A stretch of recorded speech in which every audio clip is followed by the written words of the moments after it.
Good morning, babes.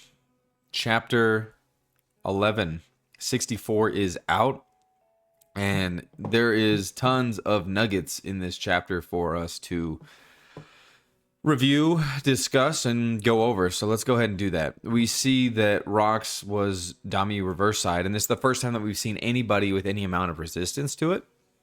Where Davy D Jones is actually Davy D Jones, where Rox is able to kind of resist it and still talk. And he's talking about how Davy D Jones was the previous king of the world. And I think that basically tells us that we can't forget about the mural that we saw 20, 30 chapters ago that Frankie discovered. That's going to be something that we're going to be touching base with a lot once we come to the end of One Piece here to just see where each person fits. And I think with each chapter, especially in this important flashback, we're getting very, very important context of game-ending things. And what I think this is we see Rox talk about Davy D Jones, and we see how not only acting like, but Emu is definitely a usurper, somebody who took the role as king falsely. It's a false king or queen, monarch, and he's like, Davy D Jones was never the king. And it just looks like Rox being smug as normal. He's like, and I know you're scared, and I know that it's coming. And he asked him if he's scared more of Davy D Jones and Joy Boy, which is totally for us to look at, because then we're like, okay, so Luffy's not the guy. There's multiple the guys, and there is multiple the guys. And if we go back to that mural, we see that there's multiple gods, and we see that Emu is in pure defiance of this, that these people will never resurface, that he's going to have the perfect soldiers of giants, because giants are so powerful. And we see them kind of coming into play throughout the government, and them trying to copy or take the innate capabilities of a giant and make that soldiers that do their bidding. So it seems like he kind of has a plan for this. I mean, in 50 years, I think that we would have seen more of it than we do currently in the present. But that's definitely interesting to see. I forget where it is. I swear he says that they're gonna meet again. He's gonna fulfill his promise. So I believe the promise is to meet again, and that's what the first world says. It talks about the Earth and the Sun God. So I think the Earth God is Davy D Jones, and I think the Sun God is Nikke, aka Joy Boy, aka Luffy, and the previous Joy Boy as well. I think their promise is to meet again, and I think Emu kind of ruined this meeting, being a selfish monarch, having the power of, whether it be the ancient weapons or whatever, not only flooded the earth, but was able for them to take control, to destroy Joy Boy, to make him apologize for whatever. I think that Emu took the lowest of low blows in order to do that. It's also interesting to see that Mu is talking a lot in the third person, almost as if there's multiple forms or people of them. But Davy's dream is definitely something to do with the Sun God. I mean, these two people had to have made a promise back all the way in the first world. It seemed like the second world kind of destroyed and moved the world down this dark path. And then after flooding in the void, now we're currently there. And the remnants of both Davy D Jones and Joy Boy are doing everything that they can in order to make that first world promise happen. So still a ton to learn there. That's me just spitballing. I think some of that's definitely going to stick, just because Davy D Jones does seem to be something super important. But I think even more so, it kind of has that argument that Mu or Emu might not be the final bad guy, might not be the final person.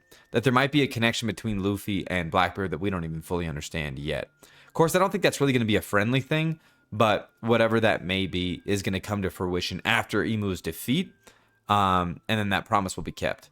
Now, I think whatever that might be, Blackbeard could very well be our final obstacle in Luffy accomplishing whatever, if you remember that one, whatever his real dream was. Because his dream is to be king of the pirates, but if you looked at it, he had a real dream that shocked the crew that we still don't know what that is, because if there's something Oda's good at, it's giving us questions.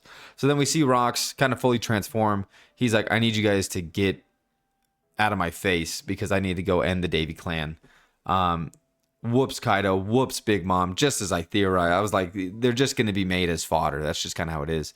goes up against Whitebeard. We assume that he wins, but still, I mean, the most substantial clash that we saw among the three most current emperors that we see there. And we do know that Roger and Garp were actually the big dogs on that island that stopped Rox. Of course, that wasn't because of his own doing, but Dami Rufusai is just a broken power.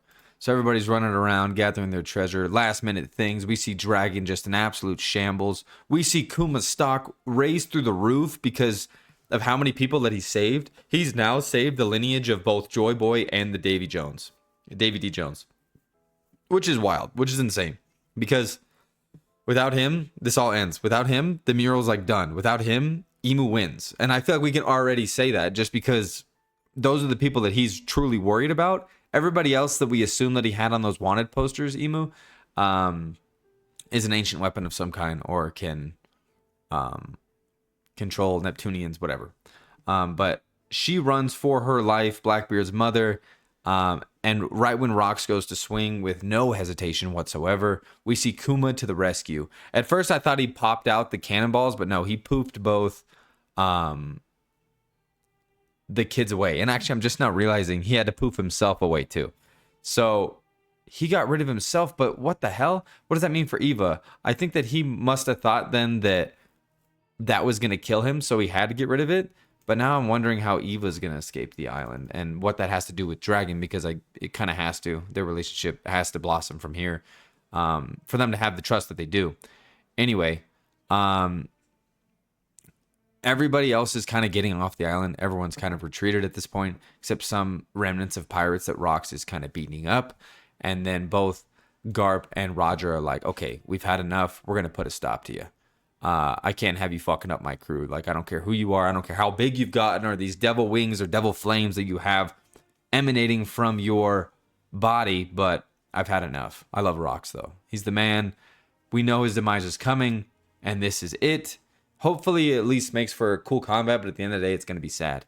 And we see him communicate through what seems like the voice of all things, and it's tough to tell if Garp is able to hear, but Roger is definitely able to hear. And what that might mean, the voice of all things connected to maybe Davy D Jones, what that power is as a whole. Who knows? Because he's no longer really in control of himself, but it seems like he goes beyond himself in a way. So now we're going to see the climax and the clash that we all know that was coming for hundreds of chapters plus now. Rox versus Roger and Garp. Should be a sweet clash. Go back and review that the mural that was shown, because it's vital to what we're seeing now, and Davy D Jones is more important than even maybe we originally thought. That's all I got. I hope you guys have a good one. Hope you enjoyed this chapter as I did, and I hope you're excited for another chapter next week. Until then, ciao.